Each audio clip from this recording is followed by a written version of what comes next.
Logan Paul lost a testicle while doing a stunt for a video, but later got it back in the form of a man that goes by the name of Mike Malek. Now if you do your research on Mikey, you'll come to the conclusion that this is a man that went to hell and back. I mean, he really went through the ringer. I'd categorize his background story as a protagonist-worthy background story dealing with drugs, mental health for years, then going sober, writing a book, getting into a relationship with Lana Rhodes.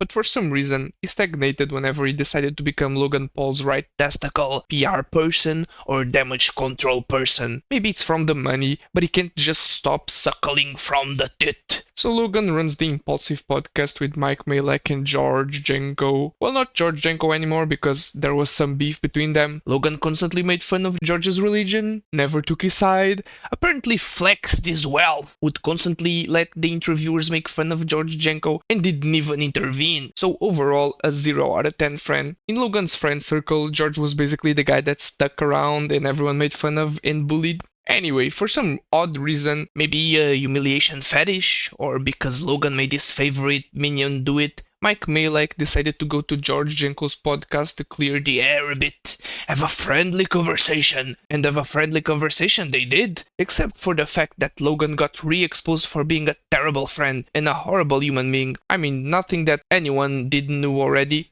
Whoa, Logan's a douchebag. Shocker. Never heard of that one before. But just take a look at some of the things that were brought up to light in this episode. Bobby Lee situation. No. I never had a problem with Bobby Lee. No, he knows I that. had a problem with the way that Logan and you were kind of gassing him to keep doing. He started the episode putting his balls in my face. I let that one go. Then every 2 seconds, he kept grabbing my dick. I don't think... How would you feel if a man that has his back completely towards you, that only turns around to grab your dick, Right. talk shit to your face, and you can't smack or beat the living breaks off of this guy? Because Logan makes me apologize to this man, or I don't have a job on Impaulsive anymore. Well. Looks like that on the Impaulsive Bobby Lee podcast episode, dude was straight up molesting Jeorge Janko, and that was the true reason why he stormed off in the middle of the podcast. Clearly Logan Paul is the type of person to put money and important connections before his friends, because he even went the distance and made it look like George stormed off after Bobby Lee made one too many jokes targeted at him. Just imagine being a friend of Logan and someone in his podcast straight up touches you and he covers it up. Nah, bro, he didn't touch you. I mean, you were practically asking for it. Your clothes were way too revealing. You should have dressed up more modestly. Now I want to know what other inappropriate behavior is Logan Paul covering for. This is stuff straight from Hollywood. And I bet that spineless Mike gets it far worse than George does. Mike Malek is a minion, a pawn that moves under Logan's twisted game. Come here, Mike. Come here and suck my sweaty balls, Mike. Yes, master. Right away. But after the episode, do you remember it. when you called me? And I said, Mike, this is all that happens. And you said, verbatim, you said, it's our fault for not telling you this, but me and Logan are really the ones who should be talking to the guest. You are really there for a boys only episode. So while I get sexually harassed, my other co-host is trying to fire me, and you're trying to leverage me to be quiet during other guests. And then on my birthday, you guys shot 3 episodes, so I couldn't show up. I just think... On my 30th birthday, you shot 3 episodes. Bro. I think that's crazy. It was on the calendar for months. I think by the time we got there, there was so much confusion and disarray in the podcast that there was no coming back. This episode keeps getting better by the second. What Jeorge Janko went through is enough motive for him to start a villain arc. He was surrounded by bad friends, bad behavior. Brother got backstabbed harder than Julius Caesar. Villain arc by 1,000 stabs in the back. Bringing this back to Mike Malek, he looks like the people pleaser. He gets along with most people, and that's bad in situations where you want to please your friend that is being molested and also want to please your other friend that only cares about money and connections. There's no way you do both. It's here where you need to grow a backbone and choose. This is not a gray area situation. It's either black or white. But Mike is spineless as always, trying to appease to his master Logan while also trying to appease to his friend George. To add insult to injury, the guys at Impaulsive were quietly trying to take Jeorge Janko from the show by recording as much as possible during his absence. In this case, his birthday. You didn't need to do him like that, bro. Record 3 episodes on his birthday just so he wouldn't appear. Oh, that's gotta be one tough pill to swallow. Numerous times on the show, which I'm sure a number of shows do, cut things that we believe will protect the integrity or reputation of the guest. That protected nobody but him. No, of the guest. That's what I'm trying. Well, what about the guy that you break bread with, bro? But we removed a number of things that you said on the podcast. Name one. Well, no, I'm not going to. Booty, bro. No, Never do once. you want me to? Name There was one. something that you said on the laser beam episode. What laser beam episode? Do you remember laser beam in Australia when What'd I we did say? that episode? Laughing at a girl getting hit in like a parking lot. You saw like a Oh, fight. yeah, I just said the joke wrong. No, I understand that, but I'm just saying. Yeah, I didn't sexually harass somebody, man. I'm not. Jeorge Janko said it best. These guys always take the side of profit. And I get Mike somewhat. This guy owes a lot to Logan Paul. Most of his recent success is owed to Logan, so it's super hard to cut ties with someone who has helped you so much. I mean, these guys are living the dream life, going to parties, getting to meet beautiful girls, flying around the world, see stuff that most of us would only dream of. So put yourself in Mike's shoes and ask yourself if you would cut ties with a massive douchebag that also provides to you with once-in-a-lifetime experiences almost every single day. It's a toxic relationship. I give you molestation, and you get to fly around the world, live your dream life, freak Instagram models on white sand beaches. Also, you get molested, and we must protect the integrity of the show no matter what. Mike protects Logan and Impaulsive harder than I protect an open nexus in my promos to gold. Brother, up off the dick. Logan helped you grow a little bit, but has taken all of your integrity along with it. At this point, Mike is more like Logan's bitch. Always had your interest in mind. So regardless of all of these outcomes, the reason I was hurt was because I was always the one that was there. I was Do you know always what the one last standing straw up for for me you. was? The last straw for me was, Mike, I had to escape. I had to leave for my own fear. When Logan came after me for my religion, the show hit rock bottom and we weren't getting paid. I was getting paid $5,000 a month, and that's covering just Reed. I have a mortgage. I have my sister that works for me. I have Belle. I'm trying to get married. I had all these things. So I had to start my own show because we're not making money on the show, and I'm getting pushed out of the show. Well, at the time, we weren't making money. You made money on the show. But at the time, we're a couple months. How much money did you make over the I can course show of you my books. I was spending 10 G's a month being on the show. Right. Name me a job that you're a part of that you spend $10,000 to do. Okay, so that's one. Two. And by the way, let's not forget that for a year and a half, I didn't get paid.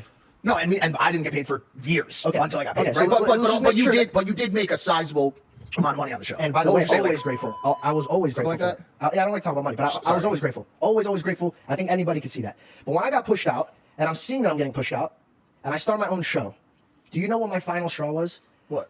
I got my show going, and then not only was I controlled and pushed around on Impaulsive, but then Logan's making calls and directing my show. And I'm saying, hey man, you can't tell me what to do on my own show. That's not okay. What's that about? He told me that I couldn't take Celsius. And then I said, hey He man, didn't tell you that you couldn't I take have text Celsius. messages. No, he didn't tell you that you couldn't take Celsius. He He said, if I take Celsius, I'm not a part of Impaulsive. Then he told you that if you take Celsius, that you cannot continue to be on Impaulsive, which is the core driver for Prime, as you're going to continue to funnel viewership from the Impaulsive show back to your show, which promotes a competitive product. Yeah. He also told you that if you wait 6 months after the deal's done, you're more than welcome to rejoin the show if you need to make money. But they're always trying to find a way to push me out. I don't. You know what he told me? And I told think you know what that was. hold on, I think that was this a is fair. this is a guy who's sending us screenshots of $11 million a week that he's making. Okay, and on top of that, we never got any money from Prime, and we own that show. So technically, we should have gotten a percentage of that. I never asked for it like the way you did. I stayed the fuck out of it. I didn't care because I'm grateful for what I'm making. I'm gonna go start my own business. But when I come over here, because I'm scared I'm gonna lose my job here, and then you're saying no. Now I'm not the guy to go into the logistics, nor am I Jeorge Janko's accountant, so I won't go onto the money made whilst on Impaulsive. What I'll say though is that it's wild the fact that after Jeorge left or got fired from Logan Paul's podcast, they still tried to stop him from doing the sponsor deals. Wild! Oh, we don't want you on Impaulsive anymore, but you can't do deals with competitors to Prime. But are we getting any money from Prime by promoting it on Impaulsive?